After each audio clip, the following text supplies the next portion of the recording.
Hey, yo, what up, Bodega Podcast? You already know who it is. It's one half of the sexiest Puerto Rican studs on this planet, Ortiz, baby. And shout out to all the Bodega Podcast listeners. Ow! This is Agatha Carter, and you're watching the Urban Wrestling Network. Yo, this is the Lucha Thug, the one-man Lucha gang, El Rey Gordo himself, the King Fat Boy Papo Esco, and y'all rocking with the Urban Wrestling Network. This is Shane Taylor, CEO of Shane Taylor Promotions, and you are listening to the Urban Wrestling Network. Hey, you guys, this is Christi Jaynes, and you're listening to the Urban Wrestling Network. Hello, everyone. Welcome back to the Urban Wrestling Network. Your host here for the first time officially hosting, the man himself, BVTV, Bill Vink, and I have got the OG with me, Evil Once. How are you doing? What's up, everyone? This is your quintessential Puerto Rican muffin, Jorge, and I'm here with my afternoon snack, Evil Orbit. And as always, we're here to go over the last 2 days of wrestling stuff, and it's good, man. So let's go, Vink and Vink. All right, yeah, see, we're actually going to have a little bit of a different style to this. We're going to do 5 things from AEW, 5 things from Impact, and I think it's going to be an actual stellar show. So, you know, for me personally, I think my number one for Impact Wrestling this week had to be Jake Something versus Cody Deaner. Now, before you guys sit there and go all crazy, I'm going to go to the man himself, the OG himself, to know his thoughts on this match. I mean, I like the match. I'm pretty sure people are going to say some things about the match, but I enjoyed the match. It showed Jake Something really being himself. I mean, if nobody followed him outside of Impact Wrestling, he's always been a monster figure as Jake Something outside of Impact Wrestling. He comes into Impact with the Deaners, tag team, and then they were serious for a while, and then they kind of became a comedy act like the last year, or year and a half. And then to put that type of match last on Tuesday night shows that they're finally going to give him the spotlight to really show him, okay, this guy can really go and really wrestle and be a performer and be a monster that he could be and looks like one. So yeah. I enjoyed the match. I enjoyed that he won the match too. So I enjoyed the whole thing. I think the match, to be honest, I've for the last 2 weeks that I've been doing this with you guys, I've talked about how good the opening matches have been, and this kind of what's the word I'm looking for? It blew my expectations away because I didn't have many going into this. Because for me, someone who recently has kind of tuned back into Impact since 2017. I love the product. So to try to relearn everything, I didn't know what I was getting with these guys. I've never heard of them until right now. So I actually thought that this was like a mid-card type of match that went really well until Moose came along, and it is what it is. I think we could have all seen that one happening.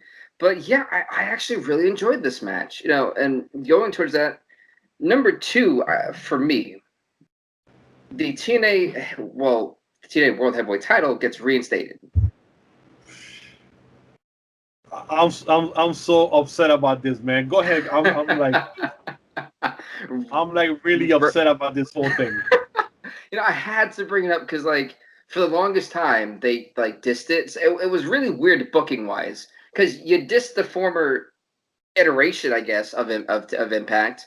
And then because of storyline purposes, to make Moose, I guess, more relevant, they reinstated to give Rich Swann the title versus title. I felt there was a lot of different routes they could have gone. This was polarizing. I think it was a very polarizing decision. Because on one hand, you're going to have people who really like it. And on the other hand, you're going to have people who are just going to dog it, So I kind of liked this because it creates controversy. And as you know, controversy creates money. And money creates more money and views and eyes are on your thing. Because nowadays, I feel it was a social media stunt. And I think it's actually going to work. Because look at that. All I had to say was it being reinstated. And you immediately had this type of reaction like, oh, my God, I can't believe you brought it up. And that's what I was kind of looking for. That's why I really wanted to bring it up. But overall, a little bit shocked. But kudos to them on that one. Following that, Trey Miguel, Willie Mack, Josh Allen. Well, I just wanted to say about this whole TNA thing. TNA died at the end of 2016, man. Just let it die. Just leave it alone. And then last year, before the whole COVID, there was the rumor that they wanted to bring, try to do like a TNA themed show pay-per-view around WrestleMania weekend. They never happened. And they were supposed to bring the title back around that time to then branch it off to like a show, like a second show in the future. But then Moose found it, and then he was making fun of the title. And then he became the TNA champion. And now Scott D'Amore made it an official title, which I'm fine with that because there's not really a mid-card title. And this could be that mid-card title going forward if they want to do it that way. But if they, hopefully when COVID ends, hopefully sometime soon, and they want to continue with a storyline where they'll branch out to another show, then they can use that title for that. But, whatever. I still hate the title. I hate that they brought the whole TNA thing. TNA died in 2016. When Anthem took over in 2017, that's when, just leave the damn thing alone. God, I'm so sick of it. I'm so sick of that whole TNA shit. My God, it just sickens me to my stomach. I think the what they're going for is like I said, that big old title unification match to draw more eyes, and I think the whole thing is it's not. I'm sorry. They mentioned later on they mentioned that they're gonna be he's gonna get his title shot, Moose will, but it's not a title versus title. It's him going after the Impact title. So who cares about the TNA title? At this time, Chev. What's good, baby? Listen, you guys have the best two podcasters in the world now. My crazy ass ain't on here. These are the two most professional podcasters in the game. I love these guys. BVTV, Evil Lone Say, Evil Orbit. I'm out of here, baby. Go eat something, man. Go do your homework. Oh, well, that a good old cameo from Chef. There you go. It's funny. I'm glad I didn't have like the fake excuse in my head that I was gonna start off with. So glad I didn't say that part. Ooh, bullet dodged. Anyway, I think this is truthfully, I feel where Impact is at.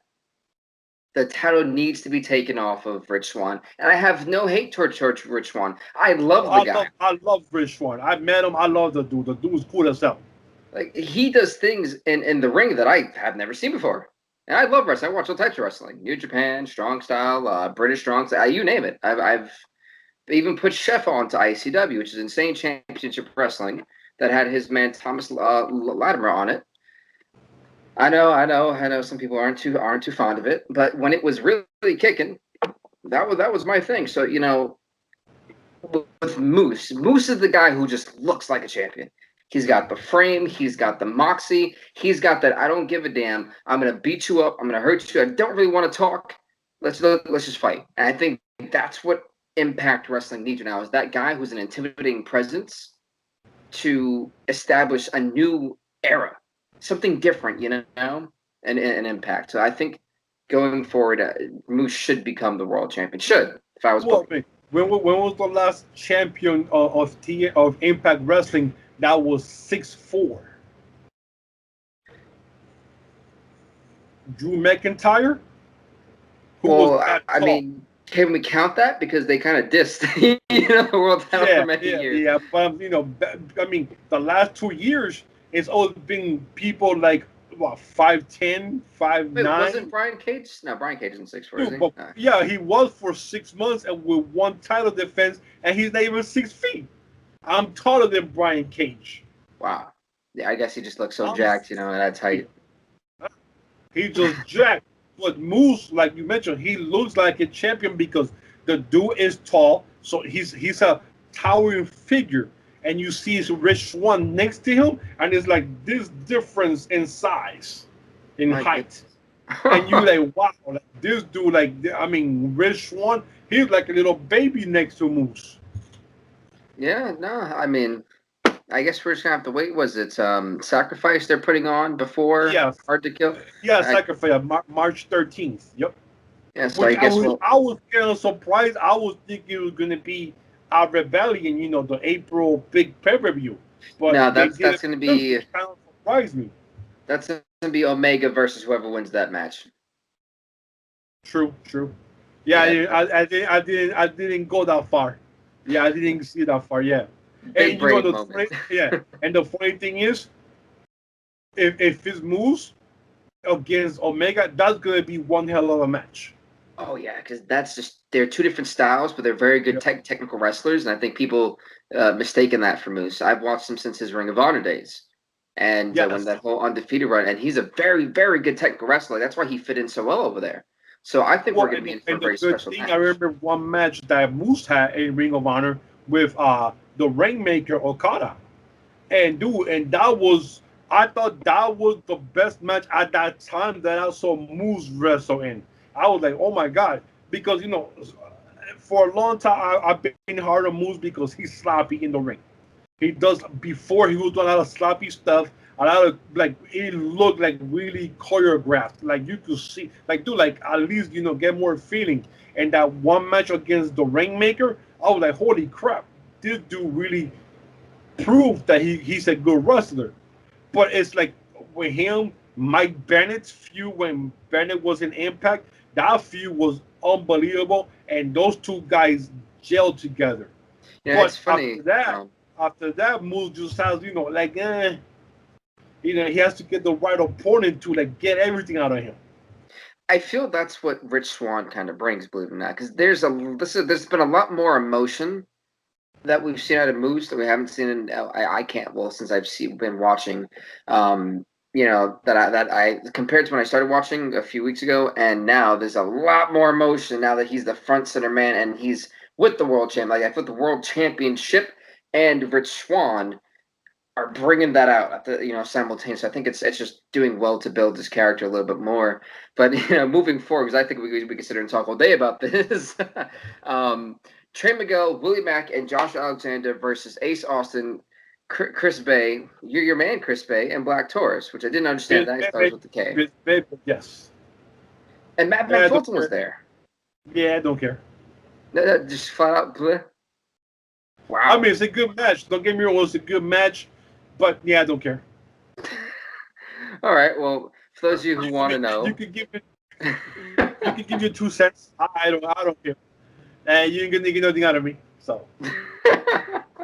All right. Well, the winners of that match: Ace Austin, Chris Bay, Black Taurus. I don't know why he was in this match. I'm pretty sure next week he'll wind up taking the pin for probably Ace Austin. That's what they've been making it look like, not even in front. So we'll probably get TJP, Ace Austin. If not at Sacrifice, there's enough time for that. Yeah, so it'll be Sacrifice. So I got one question about this, which confuses me, and maybe you could clear this up for me. When I was gonna say Chris Austin, when Austin came back, wasn't he wasn't the rule of the match? Whoever won that match was the number one contender for the X division? No. It wasn't? No. So the way it worked, Scott D'Amore backstage last week had said it's going to be a 6-man tag, and the team that... No, I understand that. But when Austin came back at the first pay-per-view in January, and he won that 6 or 7-man match, wasn't that match was supposed to be for the X Division belt that the winner will get an automatic shot at the belt, or no? No, dude. For some reason, I could have sworn that match when he came back from that little mini vacation break was like a 6-man, 7-man, and whoever won was gonna get the Impact X Division title already shot. And then I'm going, but if he already won that, why is he going to have to go to the jump and hoop shit again? Okay, so I was mistaken then. Yeah, the problem is with the X Division right now as it stands, there's just, if you don't pay attention, you don't know it's really relevant at this point. I did like the idea of the 6-man, the team that wins will then, face off next week. I think what took away from this match is there's just one really odd keg that doesn't fit in the circle, Well, for a Black Taurus, he does not fit in there at all. But he's there now, so they want to give him a chance to show what he got, and I'm fine with it. But my thing is that you just had him with Decay, right? Which he's still there. Yeah, which is great and everything, but you had other options. That was probably supposed to be Sammy Guevara's spot. Excuse me, sorry. Probably. And yes. Yep. And it's not like they couldn't use Davari, who's been wrestling there for like a month. Like there's other options that they have. Well, and even Casey Steve would have fit better in that match. Yeah, he literally could have got thrown around. So I kind of knew that the faces weren't winning this match because Sami Callihan wind up, getting inside the head of Trey Miguel. That's a very weird storyline, but I'm kind of gravitating towards it a little bit. So I knew because of that there was going to be some type of issue. Josh Alexander just lost to TJP, so I knew there's no way if they did win, he was probably going to wind up taking the pin. Next week, I know there was just the faces were not winning this match to me. I think the writing was on the wall. Plus, since they teased with Ace Austin backstage, just kind of being a young punk kid, really, last week. So yeah, I knew that because that was his big. I'm the Ace or whatever the hell he calls himself. That's what he was going to win. It was a pretty decent match. I did like the fact that he did not get the pin though, because then that kind of will cause a little bit of question. Can Chris Bay kind of get another shot? Because he did get the pin off. He got the pin off of Willie Mack. And now it's going to, again, as I said before, it puts the focal point on two of your brightest stars in the X Division. So it's like, all right, these two are going to head. Then Black Taurus definitely taking the pin. But I think now it was smart booking on, at least for the winner of that match. I'm not going to talk about Triple X, and that was just, that was, good Lord. Yeah, that made no sense to me anyway. Well, yeah. All right. I'm not talking about Eddie Edwards and Brian. Yeah, we're not doing that. Yeah. I hate that whole storyline. I hate that whole. It's definitely weird. And number 4, the number 1 contenders match: Kimberly and Susan with Deonna Purrazzo, the Impact Knockouts champion, versus Jordynne Grace and Jazz. The winners, I think we could have all seen this one going. Jordynne Grace and Jazz. Your thoughts? Nah. No? I mean, this was pretty standard. I don't really got much to say. It was decent. ODB was found backstage unconscious. That was. Anyway, moving forward, number 5. Number 5, like the last thing I could really talk about Impact, the TNA World Heavyweight Championship match. That is right, folks. The TNA World Heavyweight Championship match, not Impact World Title, as Moose defends against the man he speared into oblivion earlier in the night. Jake something. Your thoughts? Amazing match. Once again, this was another way of showing what Jake something has. He's a monster. He looks like smooth. He's big. He has a good look. And like I said, this is like maybe something that now Impact is saying, okay, here's Jake something right here. We're going to show what he could do. They showed him in the beginning of the show with Violent by Design, which I don't understand what is going on with that group. Now they're taking pinfalls and stuff like that, especially Diener, so whatever. But it proved Jake something had 2 amazing matches, and it shows that he's here. And hopefully moving forward, he'll be there.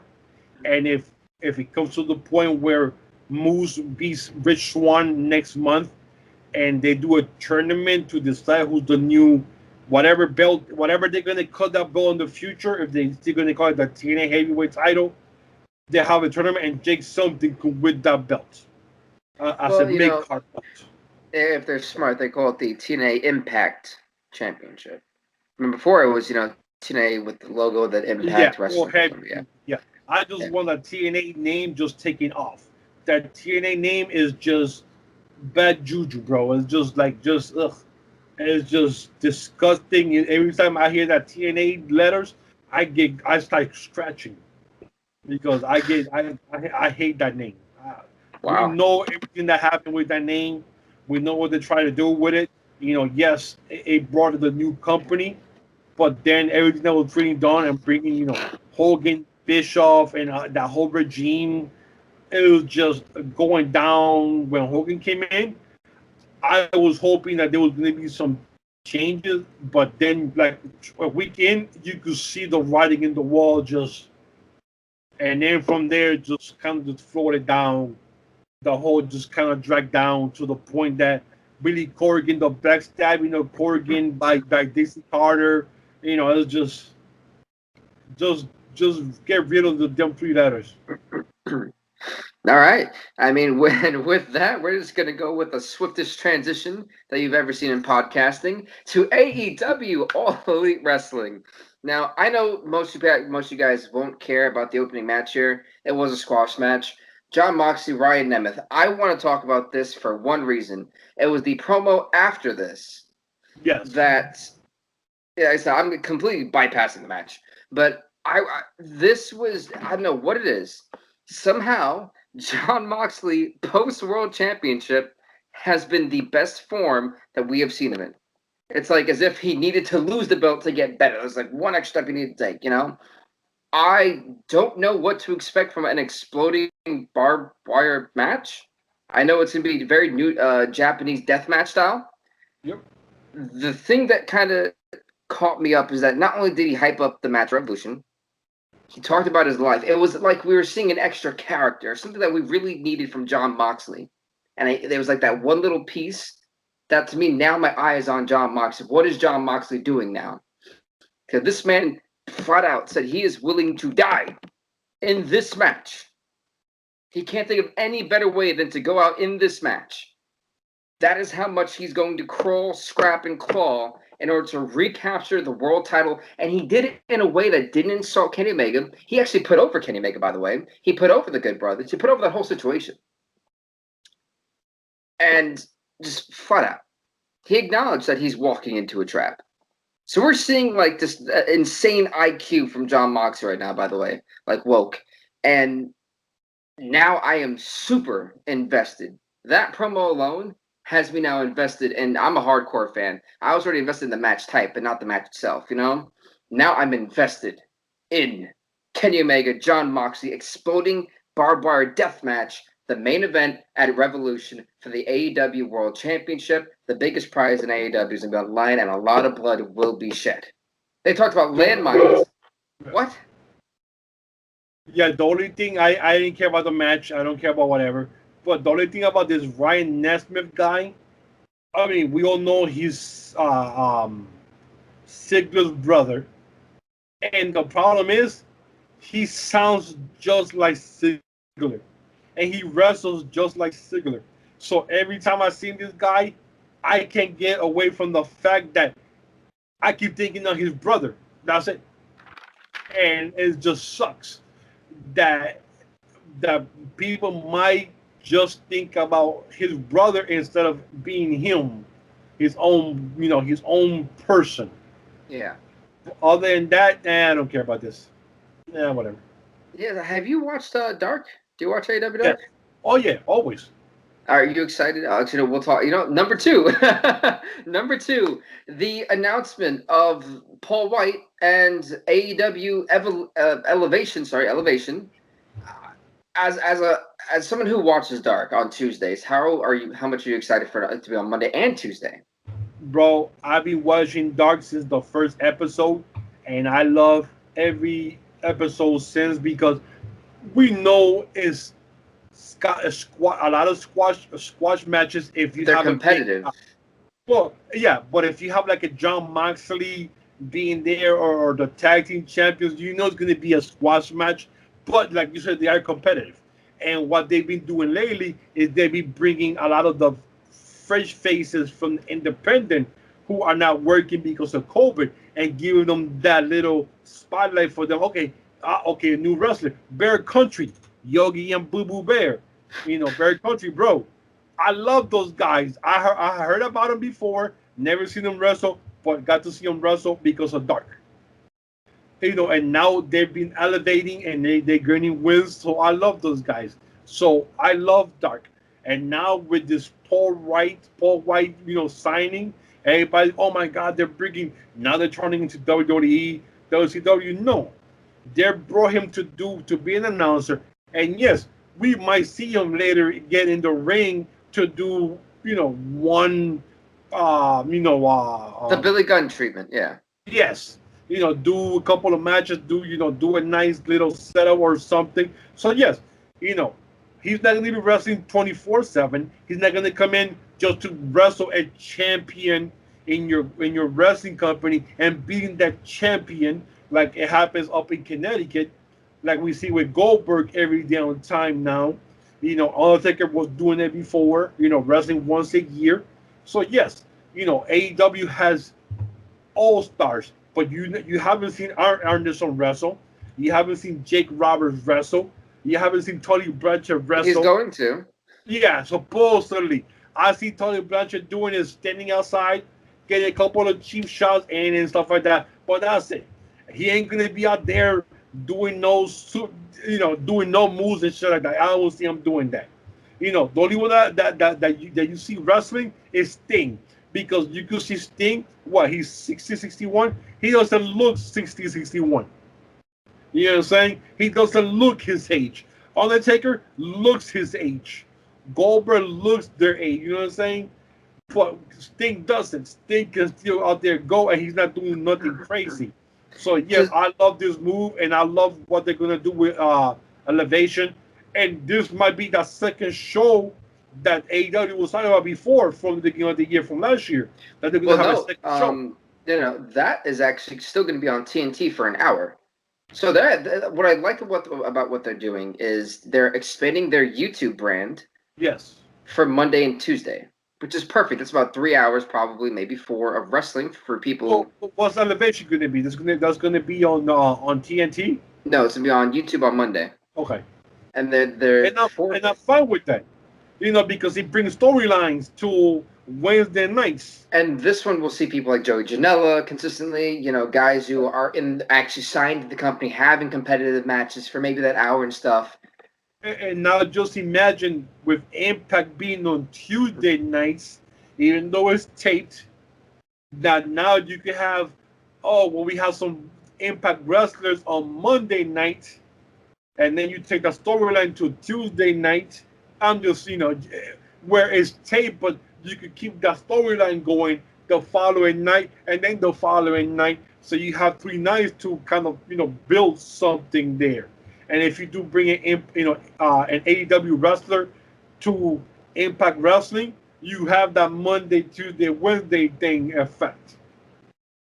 Yeah. So, you never know, but, it can happen, Just throwing it out there. But yeah, I love this. I love the whole thing they're going to do. A more AEW for me, I'll take it. All right. And to segue from what you were talking about to Sting, see, this is what happens when I host, folks. Flawless segues. To segue, Ricky Starks, Brian Cage versus the Varsity Blondes. We're not going to be talking about it for the match, although it was pretty good. I'll let Evil Ulte talk about that. But what I want to talk about is Sting. Yeah. We could skip the whole match and go right to Sting. Sting, like I said, the man does not look his age. He did what he had to do. He got his revenge, and seeing Darby coming down doing the Sting thing from off the top of it. Yeah, going down. That gave me, reminded me of Shawn Michaels coming down to the ring, or what they did with Sting a bunch of times back in WCW days. So I love that whole angle. I'm still not a Darby Allin, Darby fan. I'm still not a fan of his because this dude is too damn small. I mean, this dude's barely not even 170 pounds, 180 pounds. How is this guy supposed to be in a real world take on a monster like Cage?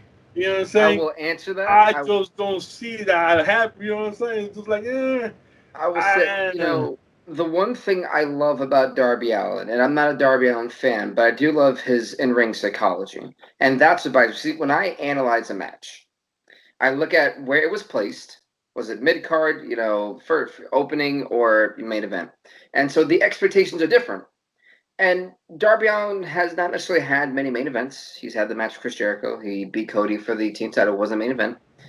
And every time I see Darby, I think what really kind of changed my opinion about Darby Allin was because when he had a match with Joey Janela just recently, a few weeks ago, it was a technical wrestling match. Now, a lot of people like to say Darby Allin is a spot monkey. That's fine. Most of the time he is, but when he gets guys who aren't in that element, he can technically wrestle with all of them. And that's what makes Darby Allin, I feel, so unique as a wrestler. Because a lot of people think, oh, he's so small, da-da-da-da. Darby Allin, his character is meant to take punishment, be on the receiving end a lot more than he is to necessarily, vice versa. So for Allin, the whole point is for him not to be some badass, I'm going to, lay in 30 shots on you and before you get it moving. No, that's not the whole point. The whole point is for him to take a beating. And it tells a story through all that pain that he's going through about how far he's willing to go to get to this, how far is he willing to go to keep the title, how personal things are for him. When he talks, it's for a reason. So when it comes to Darby Allin, I know he gets a lot of hate for it, but I understand it. So I'm okay with it. I'm perfectly okay with the fact he's 170 and super small because he's not holding a heavyweight title, not holding a main championship. He fits perfectly with the TNT title. To me, I was okay with it. Him coming down the rafts, I thought was pretty cool. I think the craziest part was Sting driving the car. The same thing they were doing to him last week in the video. I was like, what the hell is this? And then I was expecting to see Darby in the body bag. And it was Taz's son Hook, which is pretty freaking, all right, like you just kidnapped this guy's son, you damn near choked him out of something, and then then you start beating up Brian Cage and Ricky Starks. I'm like, all right, here we go. That got me excited for their street fight now. Of course, we know it's going to be cinematic, but the powerbomb added a level. But I think him kidnapping Taz's son, to me personally, it piqued my interest, and I've got two matches I'm really excited for at Revolution, being the street fight and now the world title. So yeah, I actually thought this was pretty flawless. And the match itself between the Varsity Blondes, I'm not even Brian Pillman, I'm a fan of you. And this was a great showing for the Varsity Blondes as well, because they looked pretty good until the end where they made that simple mistake, and it came down to experience, and the experience of Brian Cage and Ricky Starks came back to bite them in the rear, and that's why Team Taz won. Flawless though. Quick question: who took the pin? I believe it was Griff Garrison, if I remember correctly. I could have saw it was Brian Pillman. Was it Pillman? I think it was. Yeah, on my notes. I didn't write it down. Okay, they know. No, you're right. It was Drill Claude to Brian Pillman because Garrison got kicked on the outside. You're right. There you go. So my point I was going to say now about Pillman taking the pin is once again, because Pillman is still signed with MLW, they cannot give any victories to the Varsity Blondes on the actual main show, which sucks because what you're doing is you're devaluing what Brian Pillman can give. No, I disagree. He keeps getting the pins. He keeps getting, every time they lose on the main show on Wednesday, it's always Brian Pillman taking the pin. That's true. You are right. Go back and watch every match. It's always Pillman. And that's because he's still signed with MLW, so they cannot get any wins on Wednesday, and they don't want to kill Griff because they have bright plans for him, so they keep killing Pillman. So how am I supposed to take the Varsity Blondes seriously on Wednesday nights when you know what's going to happen? It's one of those things, and I remember this, and I'm going to bring this up from Progress Wrestling. Jimmy Havoc, his storyline was he was everyone's lovable loser. Went through all those death matches, never won a match. Then, he got a contract to fight anybody by Jim Smallman, and then he turned heel, finally won a match, and became the Progress Wrestling champion. So, but in all the matches that he lost, he always took the pin, always took the fall, always tapped out, always took the most beating, and he was still over with the fans. the losses here that Brian Pillman is taking on this platform, I get where some people can be like, "Oh, this is devalues him." I say otherwise. Because every time he's in there with a high caliber profile where you expect him to lose, and he gives you more than what you think, and he checks off every expectation that you have. So but there's a reason of why he keeps losing, though. That's the oh, problem. it's true. For those of you who don't know We that, know the reason why. that's true. And if that clouds the mind of how you watch, I would say maybe that's something that's with the viewer. Because for me, I am enjoying what's in front of me, not the personal politics behind the scenes. So when I see Brian Pillman, I think, hey, even in a loss, he still looked pretty good. The Varsity Blondes still look strong to me, even in a loss. Because they're not losing to like Top Flight. No offense to Top Flight, really great tag team, love them. But they're not losing to newer tag teams that are coming in. They're losing to established stars who have heavyweight title credentials, world renowned. He lost to Chris Jericho. I mean, you lost to Chris Jericho. Can you really complain about that? And you still look damn good doing it. I can't complain about that one. That's Chris Jericho, man. Yeah, and then you're losing to people who are going into a pay-per-view with a legend and the TNT champion. At that point, a week or two before the pay-per-view, you already know what's going to happen. Let's be real now. But we're not. I don't want to acknowledge that in the back of my head. Oh yeah, I just want to. I like to take what's given to me, and then see if I really liked it or not. So for me personally, I was okay with it. I don't think it devalues him because he still looks strong. And if they look strong and I can go, wow, at the end of that match, I liked what he did, that's a win. It's establishing your brand, and I think that's exactly what Brian Pillman is doing, and that's exactly what AEW is doing. Yeah, unfortunately, a lot of fans don't think like you, so so it is what it is, So but yeah. So what's next, Vinky Vink? All right, for 3. Oh man, you believe it or not, this was actually a tough one because AEW was so looted. But Adam Page versus Isaiah Cassidy with Matt Hardy and Hybrid 2. Yeah. Well, it was better than talking about Brandon Cutler and Jake Hager. Yeah, we can skip that one too. Yeah, I mean, I'll talk about it. This is actually not bad. There wasn't much to say here. Look, honestly, Isaiah Cassidy, I almost called him Orange. Sorry, Isaiah.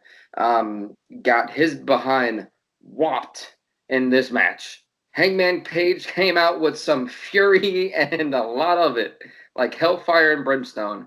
And Hangman looked good. Isaiah Cassidy looked good because of all the outside interference. And because Hangman Page did a great job not rushing that match. I think it kind of went on perfectly because it fit his style as a singles wrestler. I feel he's a lot slower than he is as a tag wrestler. And so it was actually a really decent match between two, very standard, very typical. Of course, Hangman Page won because Dark Order came out. Alex Reynolds and John Silver. They came out, got Matt Hardy ejected, and then when the beatdown tried to happen, they fought off the Hybrid 2 and Isaiah Cassidy with them. And at the end, Matt Hardy was like apparently the voice of God because we didn't know where he was, just kind of talking. Yeah, that was weird, but yeah, more WWE nonsense. Yeah. But anyway, Matt Hardy, Adam Page, Revolution. The winner gets the other one's Q1 earnings. I don't care about that match. I don't really care about that whole feud. Whatever this feud is, I don't care for it. Believe it or not, I think this is going to be an opening match and a pretty good one because of the 2 ring generals that are in there. So I think we're going to be looking at a very smooth match. So I actually have a little bit of expectation for it. I don't expect it to be anything more than at least a little bit of a crowd pop. That's about it. I was thinking the Casino Tag Team Battle Royale. I think that will probably be the opening match. But I'm glad, we're going to call that 3.5. This is the third 3.5 segment. I didn't know how to feel about this because they just did one for the contendership match they didn't call it Casino, but it was a tag team battle royal with a lot more tag teams. And, they just did that for Chris Jericho and MJF to win to face the Young Bucks, which I actually liked that a lot. Yeah, I'm in between. Like, I don't like it, but I also don't hate it, So I'm like, okay, I don't know what to expect, really. So I'm just going to go in with an open mind, hoping it's pretty good, truthfully. You? Yeah, and then the Jay Hager match, I didn't care for it. I just care what happened afterwards. when Jericho and MJF were beating Papa Buck in the back, to add more fire to the tag team match. They didn't. I mean, I think we all knew that was like ketchup, but it was still hella fun. It was still hella funny. It was still funny. It was still fun. Them driving away I in the enjoyed car. I enjoyed the ending. I enjoyed that part. That was it. So I enjoyed that part. Whoever is the driver, I'm pretty sure that looked like the same exact car that Kenny Omega drove off in with Don Callis. Whoever is the driver, give that man a raise because he is pulling that SUV it's like an F-150, a Volkswagen Passat, something. Like, I give that guy so much credit. Great job, man. Whoever you are, it's a stunt driver. it's got to be. I mean, well done. All right, for the semifinals of the Women's Eliminated Tournament, DMD Dr. Britt Baker taking on the Native Beast Nyla Rose. Your thoughts on this match? Completely shocked by the outcome of the match. Caught me off guard. I went in thinking Dr. Britt Baker's going to win this match. Thunder Rosa's going to win her match on Sunday. We're going to have the finals between both of them too, blah, blah. It didn't happen. I was completely surprised by this, and a good surprise. It's a good surprise because now it just throws, now I see Riho going up against Nyla Rose to find out who's going to go against the little girl from Japan, because we all know it's going to be the little girl. Yeah, Saki, not the one with the big one. The bigger one. Rio Mizunami. Yeah.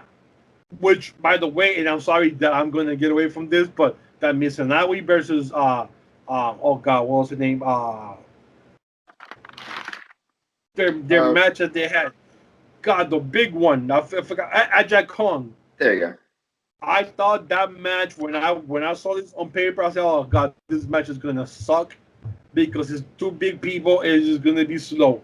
Dude, that match blew me down. I thought that was the best match of the night between them two, with all the moves that they were doing. I mean, Ajay Kong actually jumping, taking bumps. I mean, doing shit that I'm thinking, like, how can she move that fast and be walking so slow to the ring? And I love that match. So the finals between the two girls that you mentioned, we already know who's going to win that match.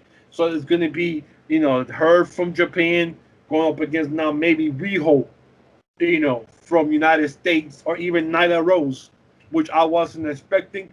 And like you mentioned earlier, this was one of Nyla Rose's cleanest matches. Her best match. Yeah, I know.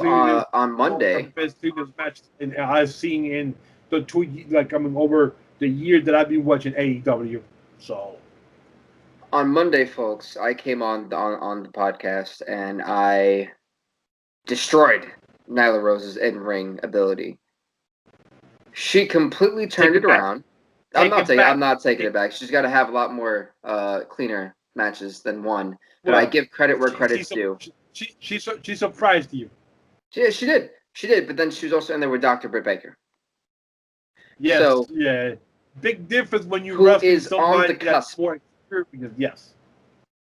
Big difference. And and she's on the cusp. I know a lot of you guys are unhappy with this finish. I told you guys. I told you and Chef a couple weeks ago. I did not have any expectation for Britt Baker and Thunder Rosa to meet in the tournament. I thought they were going to cost. I thought they were going to cost each other their matches, and then that was going to set up the match at Revolution. I still think that match is going to happen. I think there's like one more slot left at Revolution, and typically there's two matches for the women's division on the pay-per-view, whether it's the buy-in that has one and the pay-per-view itself that has one. I still think that match is going to happen. Continue their feud because Thunder Rosa. Well, actually, no, because Thunder Rosa and Riho are. That match already happened. It did already happen. Yeah. All right. Sorry, I'm like, wait, I'm like in my head, I have like a whole map. No, hold on. I thought it was Serena Deb who wrestled Riho, and Riho won. Yeah, there you go. So that means Thunder Rosa and Riho are going to meet on Sunday. Yeah, on Sunday. On Sunday at the Bleacher Report pay-per-view, which I'm looking forward to Free, because this is free. going to be a free show, and they want to do this free because they want to bring fans to see the show for free to get them to buy the pay-per-view the following week. So that way you see the show on Sunday for free, watch some finals on Wednesday, another matches, and then watch the well, because then the final is going to be on Wednesday night And what better between the way? Japan side versus the United States side, and then the winner will be on Sunday. So yeah, And what better way than to get that feud going? Or if it's still active, then you Yeah. know the baddest be on the block, as she claims, Britt Baker, who I'm starting to believe it. I am starting to believe it because she went in there toe to toe with Nyla Rose, no fear, almost won that match. I thought she was gonna have put that locked in a couple times. This was the best performance we have seen out of Britt Baker because it just had so much character development in this match for me. I was like, oh, this got to be no way that we aren't going to see her at Revolution in some way, shape, or form. And if you didn't watch AEW on Monday, there you go, on Monday, Britt Baker went against Thunder Rosa's trainee, her protege, and basically tried to break her in half, and even painted her and hinted with the face paint she painted on her. So I'm telling you, I think I'm right here. My booking brain is telling me that we're going to get that at Revolution. Well, there's still the full week, so you never know. And there's Dark. Sunday show and Wednesday show. A lot of things can happen in those 2 days. Yeah, so I'm just overall well done with that match.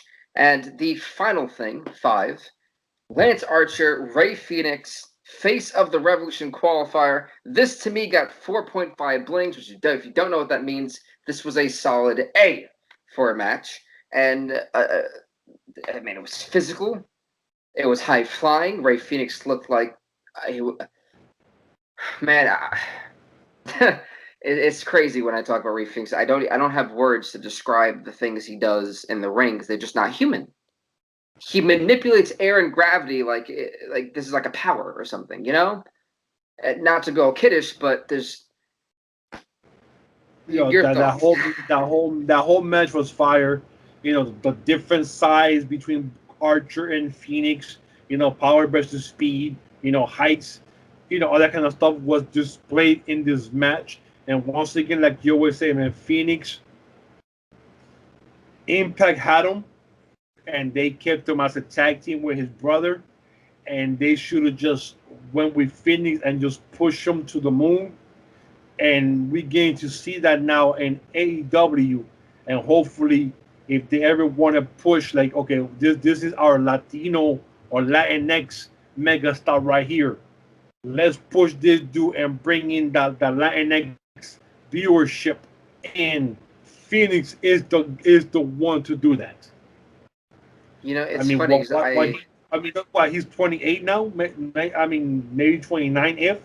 I mean, he's not even 30 yet. He's not even 30. And the man's been doing stuff that just makes you drop your jaw and you're like, what the hell? And if you have it taped like I do, I be rewinding it on my TV, like, what the hell? Like, what? How he just pulled that move? But, Archer winning the match and then giving him, the pounds at the end, handshake or whatever, show respect. Yo, man, I'm all for that. And I'm actually looking forward to that match that they have, that whole thing that they have going on. What, 5-6 wrestlers? I think, it's Scorpio Sky, Cody Rhodes, Lance Archer, Pentagon. No, because he lost. It's not Pentagon. Phoenix? No, Pentagon's in it. Pentagon's in it. So is Phoenix still in it or no? No, he lost. He lost the qualifier. So he's out. I thought there was supposed to be like 2 more spots. I thought. One of them is going to be. One of them, I think they were saying is going to be a surprise from Tony Khan. I remember that he was on Jericho's podcast not too long ago, and I was actually watching it today. Hopefully, be a New Japan wrestler. It's been rumored that Okada's supposed to be coming around, so maybe it's Okada. Bro, don't even. Don't even say that name. Don't even say that name. Because if Okada comes out that day, oh, dude, I am going to freak. And in a good way. Because I am a Rainmaker fan since Impact Wrestling destroyed his career. And let's be honest, Impact Wrestling destroyed that man's career. And this is the reason why New Japan Wrestling didn't want to do any type of work with Impact Wrestling for all this time. So whoever was in the back booking the little Green Hornet crab with Samoa Joe should have been fired right there and then. And if Dizzy Carter gave the okay for them to do this, this is why Dizzy Carter is no longer in Impact Wrestling. So this is the main reason, and let's be honest, this is the main reason why New Japan Wrestling was upset with Impact Wrestling was the treatment of Okada and whatever they were doing with him. And now, and then New Japan raised him back to what he is now, the Rainmaker.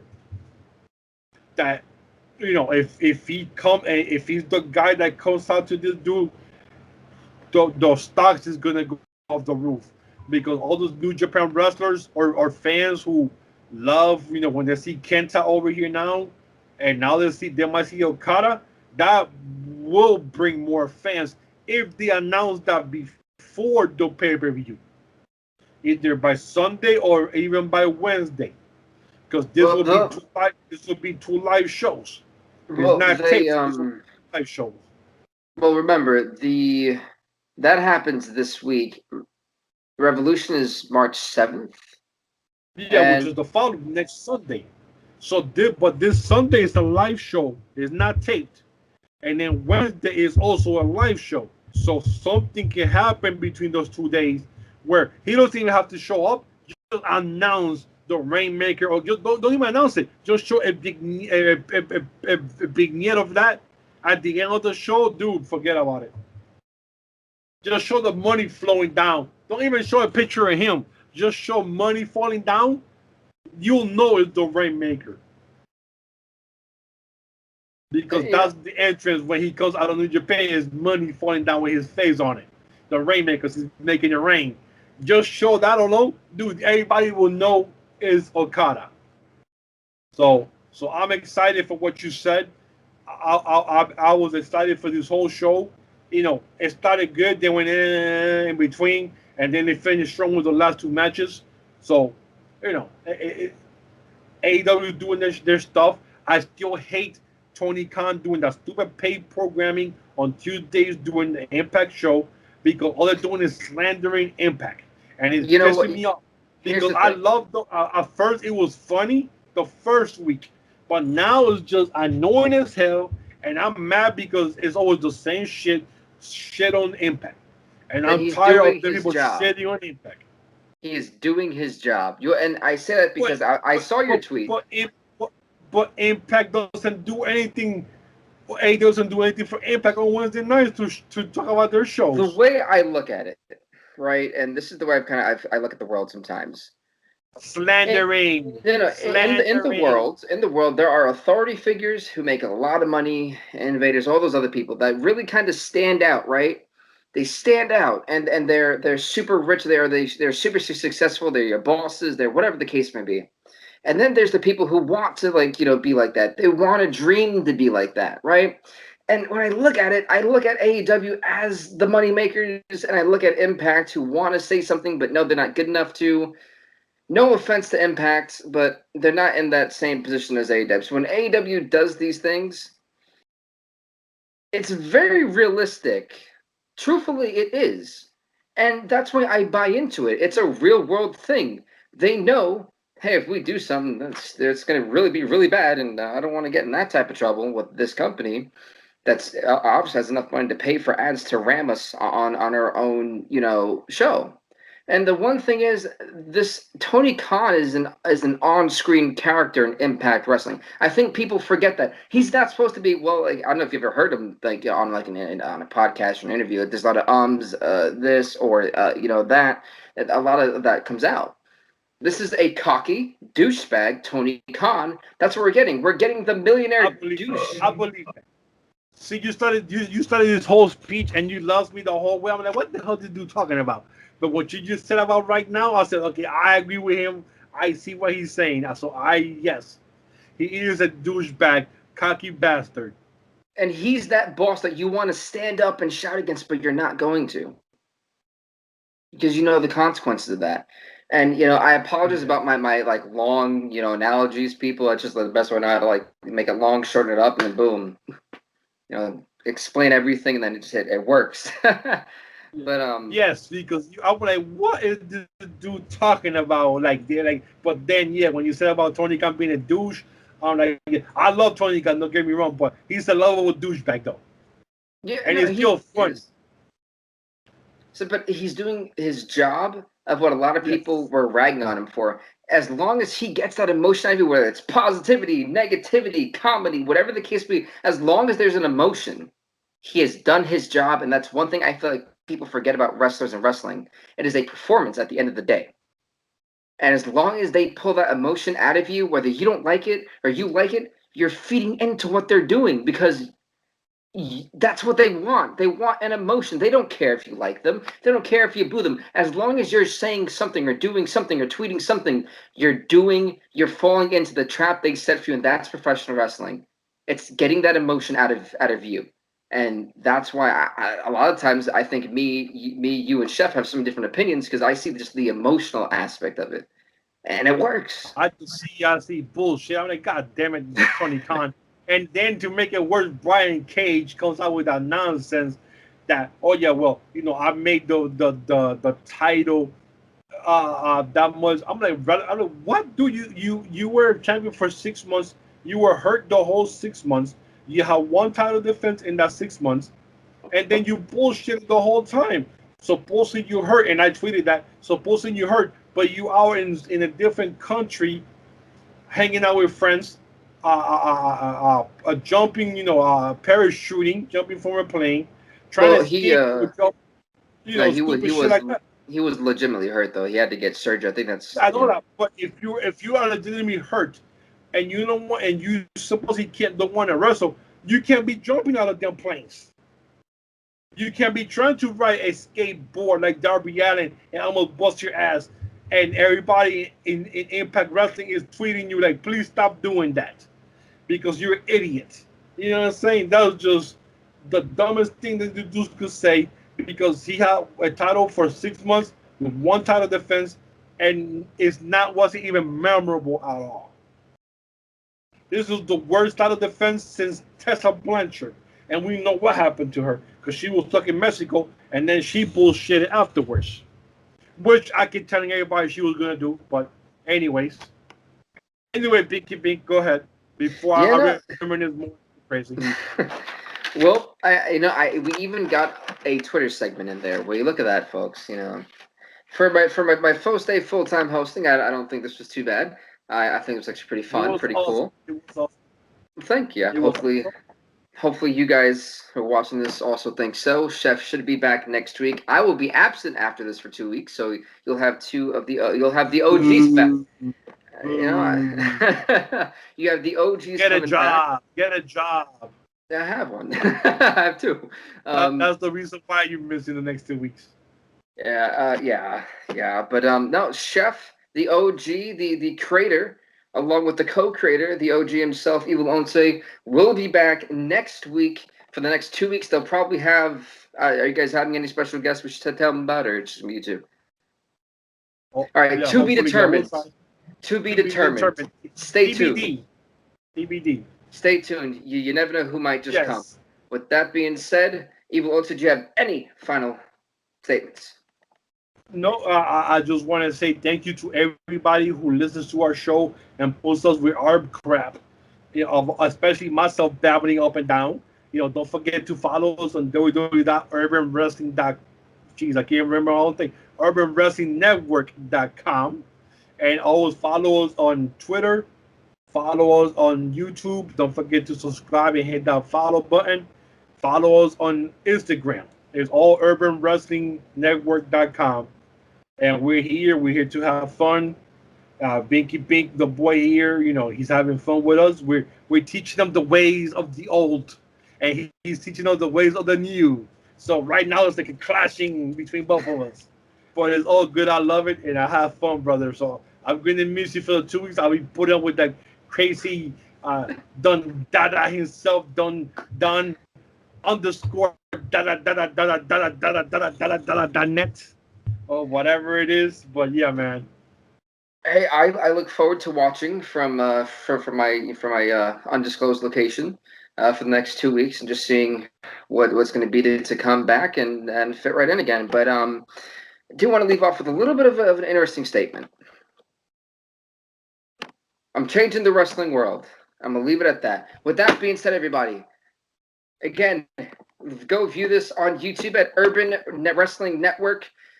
Again, check out the website at www.urbanwrestlingnetwork.com. Evil Onse's Twitter will be in the link. My YouTube channel, BVTV, which will actually have its own Urban Wrestling Network segment. I figured it shouldn't go here. It should go on my channel. That way, those of you who are gaming, SmackDown vs. Raw 2007 will be the game with me and Chef. Sometimes it'll be me, but primarily just us two. Yeah, check that out as well. And, of course, hopefully you'll learn something. And hit that sub button to Urban Wrestling Network. Elbow drop that like button. And as always, folks, stay off the hook. Boom.